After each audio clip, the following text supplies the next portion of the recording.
Hi, this is Clara for Blockchain of Things. In this tutorial, we'll create a flow containing the list messages node in interactive mode.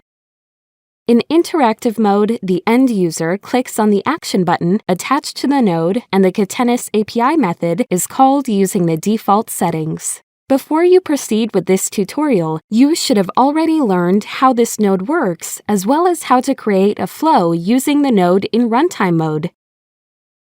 If you haven't yet completed these tutorials or would like to review, you can access them here. Ready? Let's do this! Drag and drop a list messages node into the Node-RED workspace. Double-click it to display its properties slide-out panel. On the Device drop-down field, choose your Catenis virtual device.